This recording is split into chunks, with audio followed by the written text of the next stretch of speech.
morning,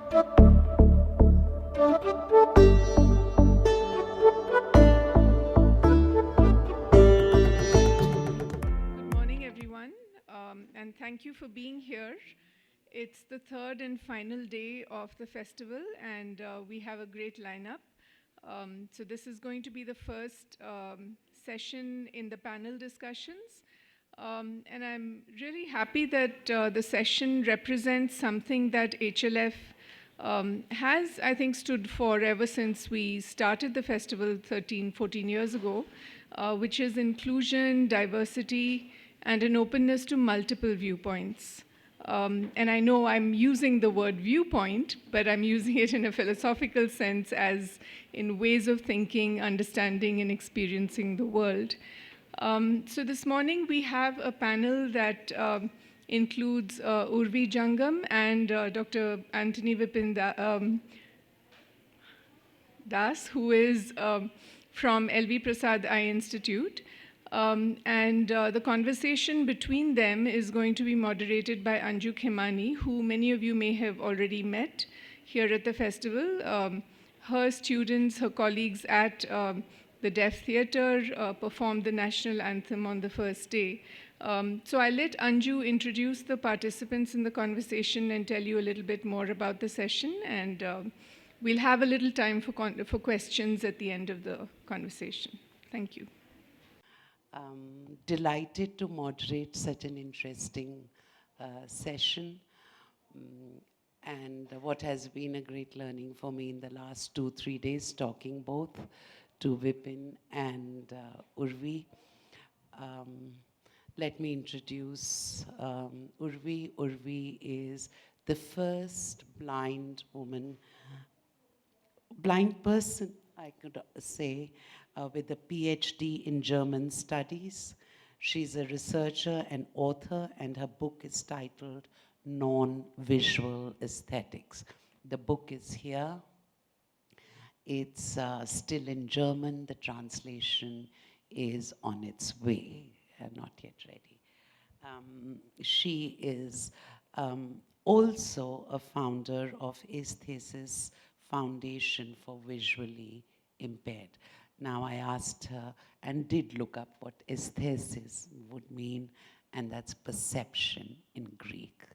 So it's not aesthetic so much, though her work is titled Non-Visual Aesthetics, with a focus on travelogues based on the literary works by German authors.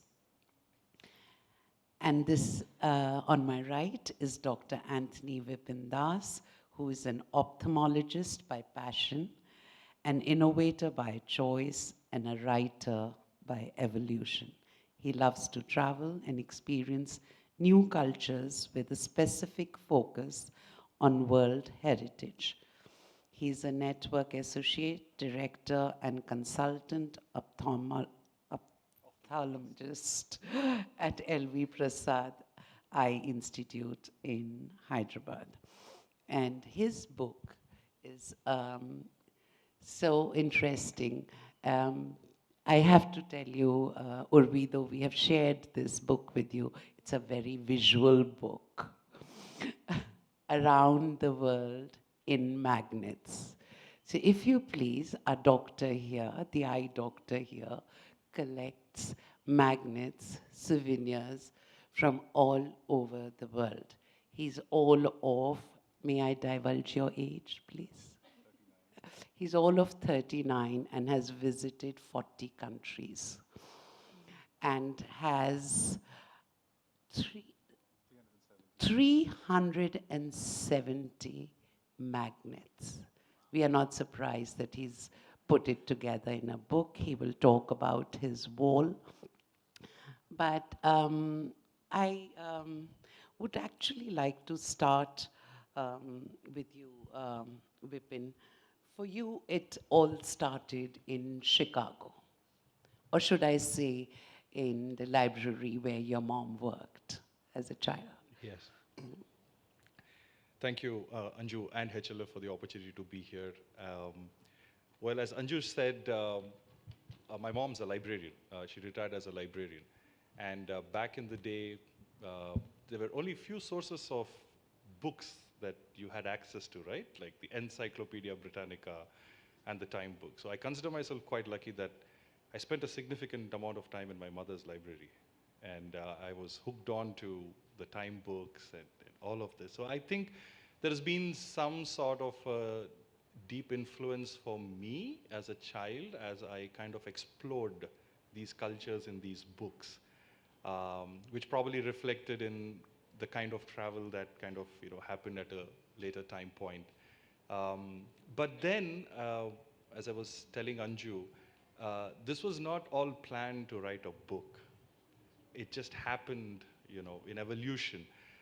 Because the very first magnet I remember, like my friend told me that it was -6 outside in Chicago. Please wear your layers and go out.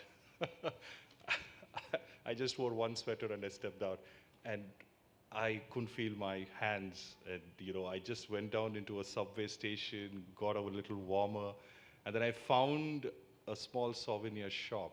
And that is where I picked my very first magnet. It's a beautiful magnet of Chicago with the Sears Tower, very colorful. I bought it for $3. But then from there on, the collection grew. So, yeah. So I think that is That's where where it it all all started, yes. And it's ongoing, if you please. He talks about a second book, a sequel to this that will come, because there are more magnets coming. But tell us more about your book. We all pick up souvenirs and magnets when we travel, but your zeal is more than a sentimental marker. And the last few days talking to you, I realize that you carry back more than magnets. Yep. You carry back stories. Yes, yes. Thank you, Anju.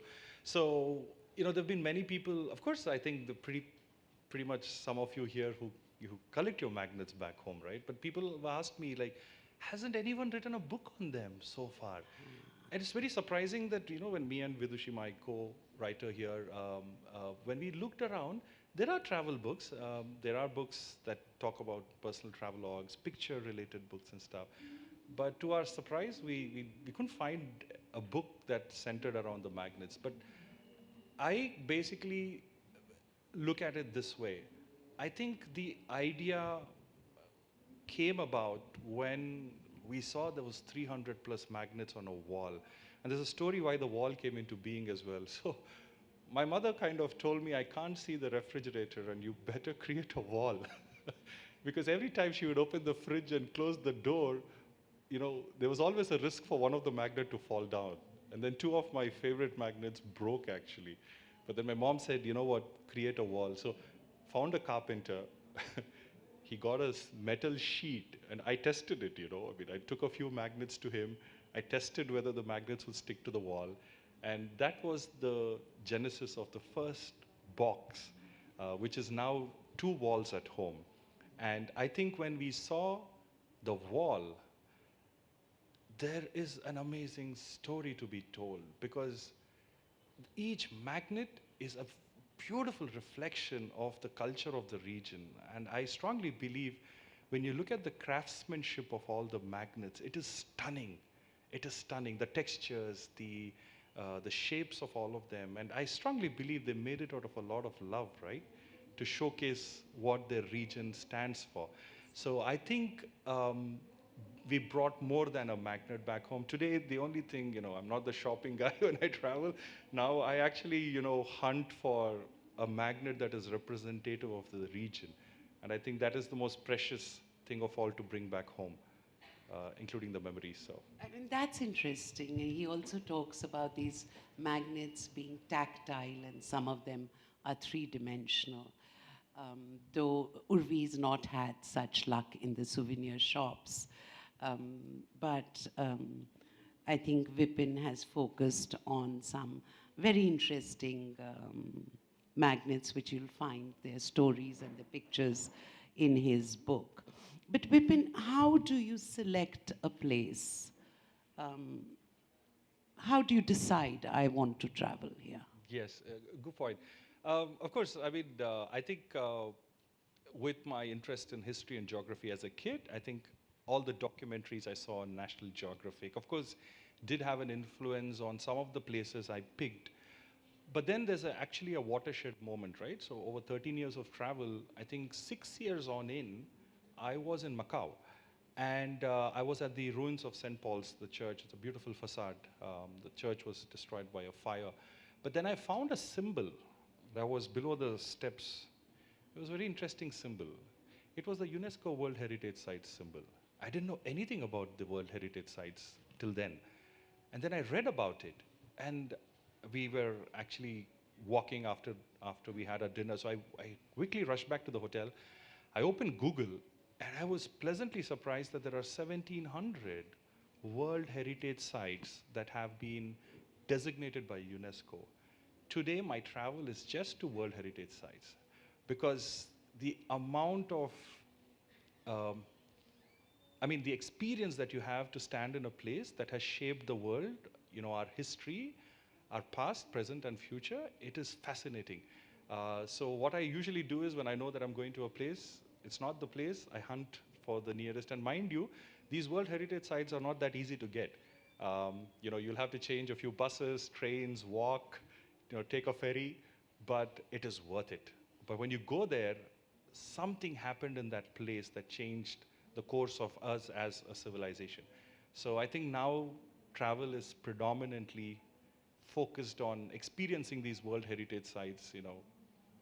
I hope we are able to do that in a lifetime. So, but let's see. But at least that's the intent. Yeah, I remember the story you told me. He followed this trail looking for this heritage spot. And then by GPS and the map, he was at the right place. And he said, I kept looking around. There's nothing here, just nothing. Not a monument or a tree, one or two small cottages. So he knocked at one of the cottages and said, my map says that there is this UNESCO's marked heritage tourist spot here. And the lady goes, yes, it's this house, which is very fascinating. I know. It's Le Corbusier's architectural marvels. There are about 5 or 6 of Le Corbusier, the architect. But someone was living in a World Heritage designated location. But again, very interesting experiences, I would say, yes. In fact, Urvi, the intrepid traveler, I don't know whether I can call her that. She's usually very cautious. What is very interesting that Urvi said to me was that if travel is accessible, like Deutsche Bahn was, she said travel is liberating. And that should make us question how much do we focus on making travel accessible. And because of this liberating experience that she had on Deutsche Bahn, she and 2 other blind friends actually visited a heritage spot, Berg's Park, Wilhelmshof, was that it? Yeah. So can you tell us what was your experience visiting this heritage spot with your friends? Yes, good morning. Thank you for the opportunity at HLF and Goethe-Zentrum. And Anju, thank you for the question, of course. So, well, there I was traveling from, I used to live, I reside in Göttingen, a university town, closer to Hanover, I would say, and of course, also to Kassel. And so I traveled all the way from Göttingen to Kassel, which was a very pleasant journey, of course, because it is accessible, A, and B, the highlight for me was that I was traveling with 2 other visually impaired friends, which rarely happens. And there, of course, there are colleagues and acquaintances and friends, and we do travel together, but the accessibility part of it, to tour a place, to explore a tourist spot, that rarely happens. That's really a luxury because there are countless barriers that one encounters on their way. So coming back to your question, Andrew, yes, we did go to Wilhelmshöhe, the Berg Park, and For me, the experience was purely audio tactile, I would say. Tactile in the sense that when I walk through a particular landscape, when I walk, those are the impressions that are created in my mind. So, for example, now if I'm walking with this cane, with the white cane that you all see here, and if, let's say, there is an object which I confront with a cane, so that is the sense of touch that is activated, of course. Then the corresponding sense, be it the sense, the gustatory sense, or the other ones, the auditory sense, would get activated. And that is how for me, when I walked through the landscape, the picture started building up. And for me, the focus, and for my other friends as well, the focus was more on water as we neared the different sources of water and before we reached the great fountain. And that was that was the focal point of the landscape, which then helped me complete my picture. So for the first time, we missed the Hercules statue, I must confess. That's because she asked few sighted people some questions about what was there. And the first time, the sighted person forgot to tell her about this very significant statue of Hercules there, right? It's the Yes, second indeed. time. So I think we also need to question how we describe a place when a visually impaired person asks us for a sighted. Yeah, I think the Explanation. description really plays a vital role, how the sighted counterparts actually describe a particular landscape or a particular flora and fauna or a particular place. So it's not always about, I think the whole, we need to make our folks at our end more aware is people to say, oh, it's beautiful, it's magnificent, and that doesn't suffice. You need to tell me more. What do you see? So that's where it all begins. Yeah, this happened to me once when, I don't know how many of you been to Uffizi and Louvre, where you've seen these rooms that they have for visually impaired people. So they have, she speaks of tactile, where they have smaller miniature replicas for visually impaired people to touch and feel some of the great artworks. Not all, but some. And then I went to this other museum where what she says about the audio description, it's the, I don't know whether it was the National Museum I can't remember. But I remember listening to the audio description. It was perfect. It was beautifully done. They started by saying, you're standing in front of this enormous Cupid made of bronze. And then they spoke about various aesthetic features. But the size, the texture, these were the things that were, we will talk more about how you perceive things and your spatial. I'm very curious about your spatial perception. But before that, I have to ask you, and I quote you.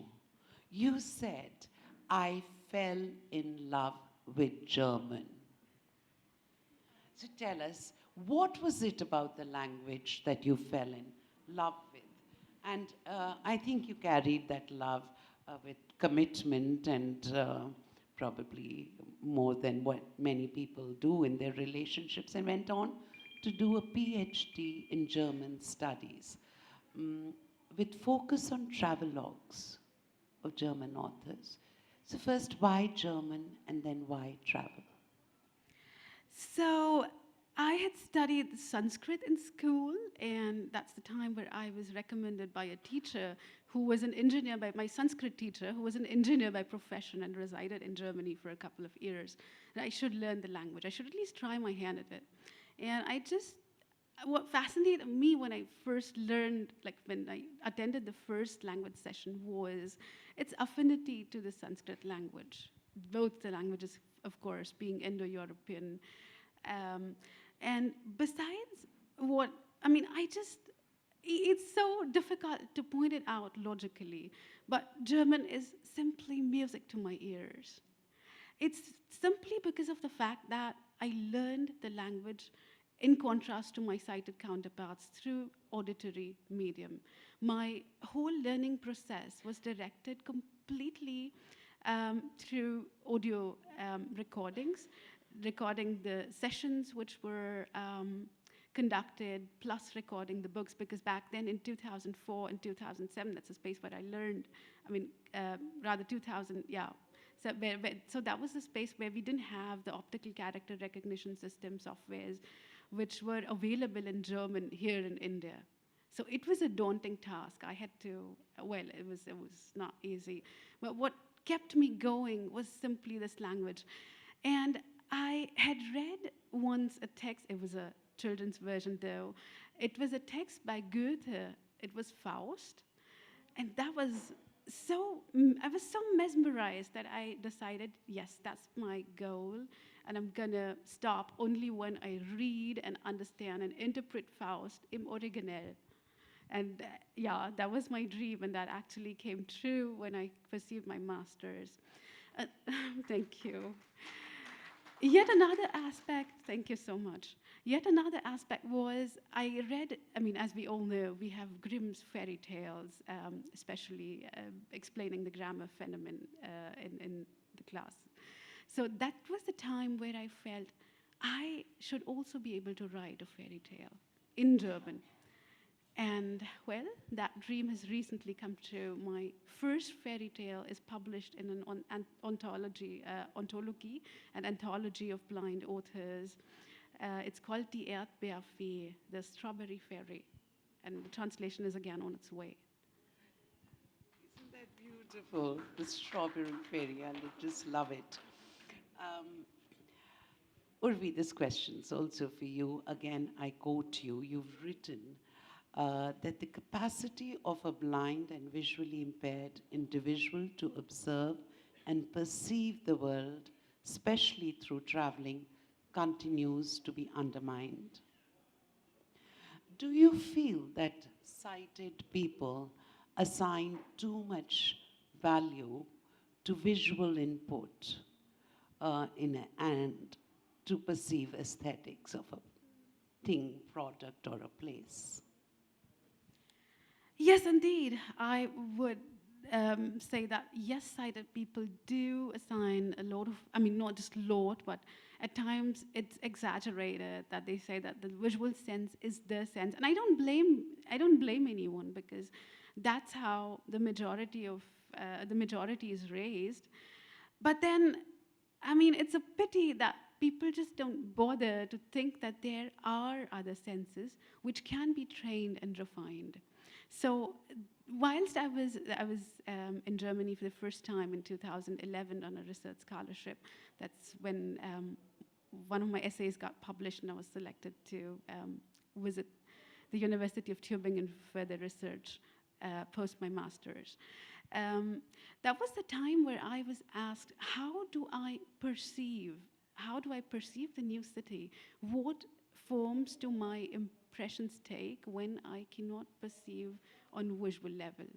That is where I decided to delve into this question, and I was shocked to know that there were no scientific answers to this question.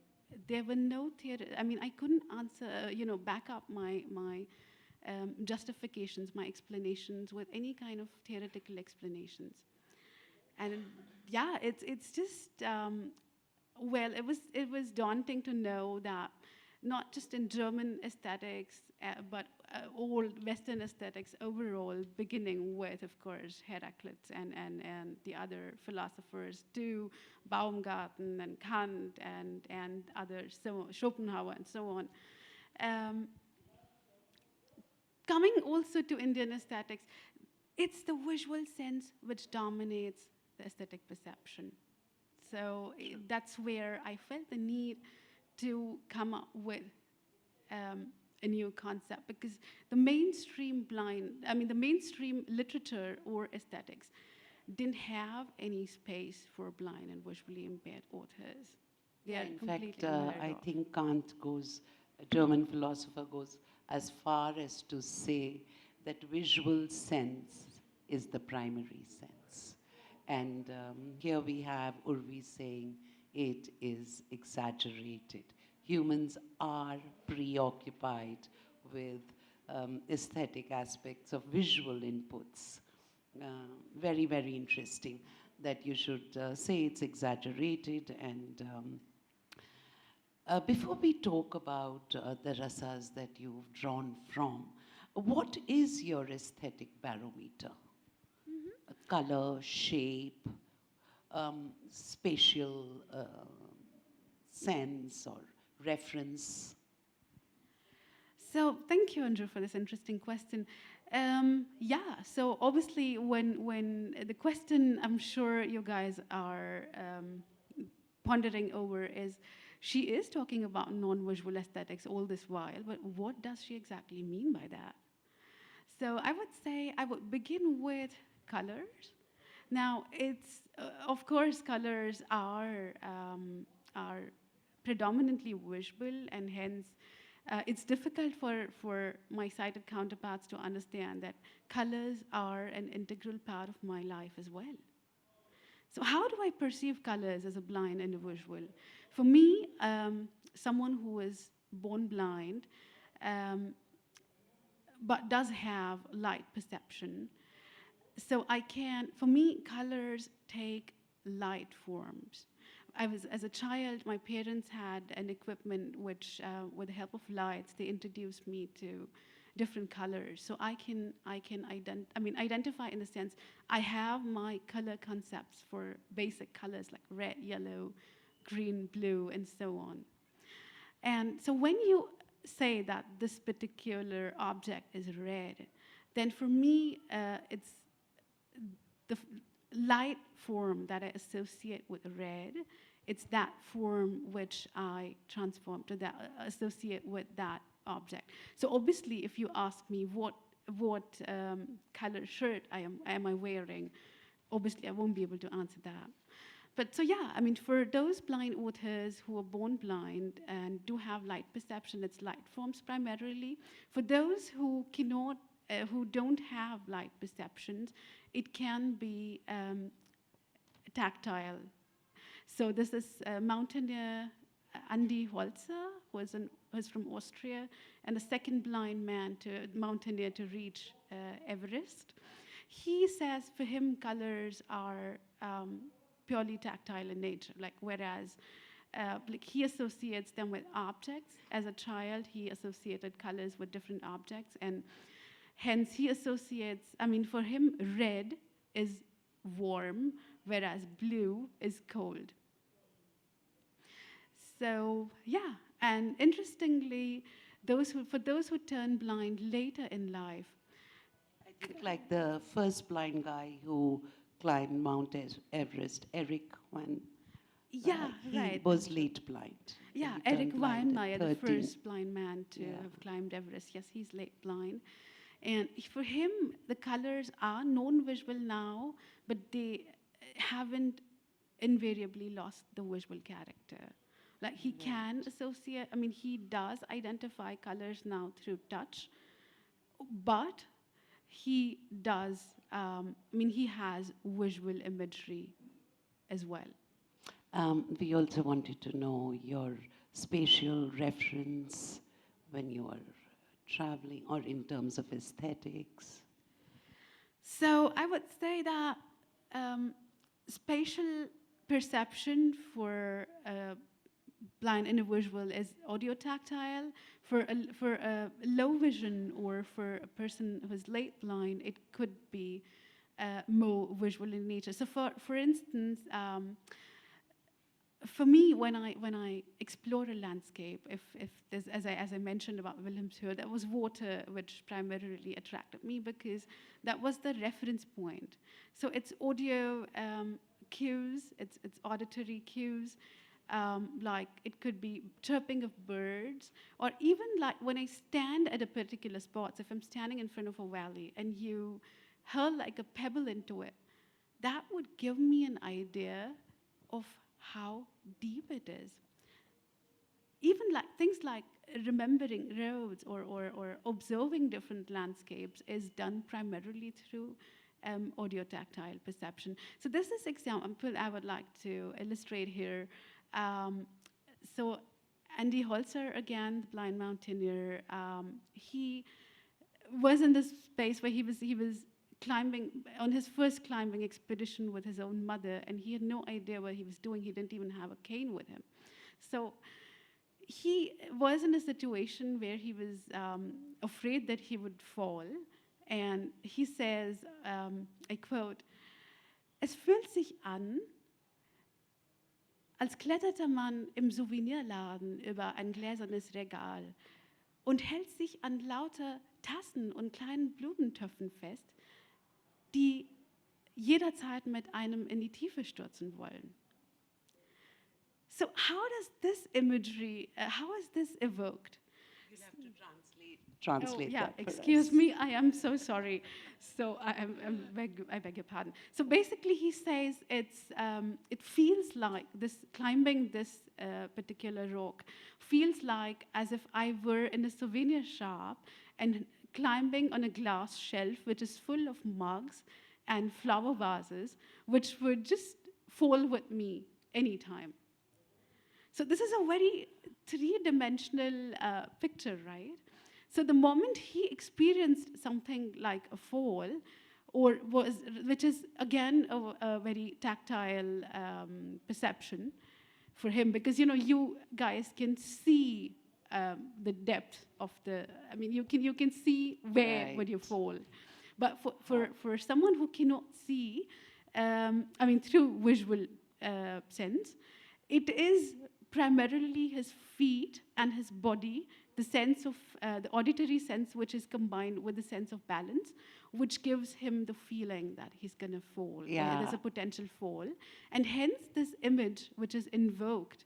A cone-shaped object like a flower vase or something which is circular can be just, you can just trip.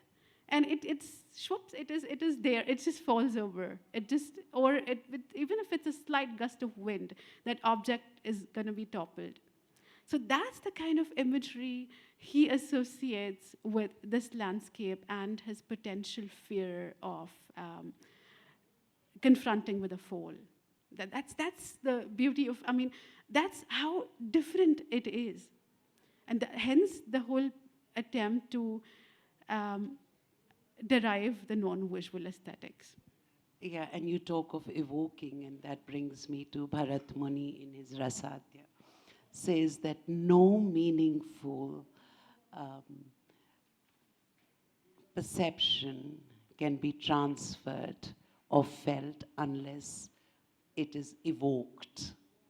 So it's not just the visual, but you also talk about adrishya rasa, which is something that we would like to understand. Yes, indeed. So, yes, Anju, true that. Bharata does talk about the rasa has being evoked. Similarly, it's the stimuli that lead to this experience, the whole aesthetic pleasure, is, however, however, predominantly visual. So, to most of you sitting in the audience, you're familiar with the concept of Sringara Rasa, which is love. And this whole experience of love, as portrayed on the stage or in any form of art, particularly on the stage, would be through glances or gestures, body language, fine movements of eyebrows, stolen sideways glances, and so on and so forth.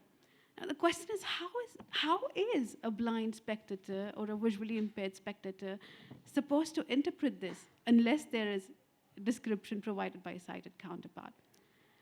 So beginning with that, on that point, of course, we do come to this next point where, as I said, the non-visual perception is intrinsically of a different kind, and hence the need to derive at this concept. So, well, I mean, the whole process of how, for example, if there's a picture which has to be, I mean, I spoke about my own formation of pictures. So there's also the spatial perception is again closely interlinked with time. And for someone who is visually impaired, it's the time perception which is synonymous with their, like for example, I was exploring the stage. So only when I would take some time and when my cane touches the table, only then would I discover the seat, the sofa here, in contrast to a sighted person who would just discover it through a glance. So that's what, there are different things which, different aspects of non-visual aesthetic perception which needed to be addressed, and hence the whole concept of adrishya rasa or non-visual aesthetics. Thank you so much. So in my conversations with Urvi in the last few weeks, I kept trying to understand the perception, especially the spatial reference, the fragility of being poised in a position where you think you're going to fall. And she spoke to me about how the mountaineer thinks he's holding a vase and it's going to, the other blind mountaineer who was the first, Eric Weinmeier, he, during one of a very, very precarious and a tenuous climb, told his friend that he told Jeff, you need to have patience, I can't see. And Jeff turned around and said, you're lucky you can't see, because I can see and I am frightened as hell. So just shut up and follow me. I don't know if that's done or not. Before we open the floor to questions, Dr. Vipin here has Apunka Hyderabad ka magnet. And no, it's not Charminar, as we think. Vipin, can you share that with us? For those of you who came in late, this is Vipin's book, Around the World in Magnets. He's a magnet collector. So we are ending the session with Hyderabadi magnet, which is a take on a British campaign actually during Second World War, where they kept saying, keep calm and carry on. So अपन का हैदराबादी पीछे नहीं छूटने का है. We've got a Hyderabadi magnet that says. Yes, so of course you all know the keep calm, carry on. There are a lot of variations of this fantastic sentence, but also there's a very powerful story behind that.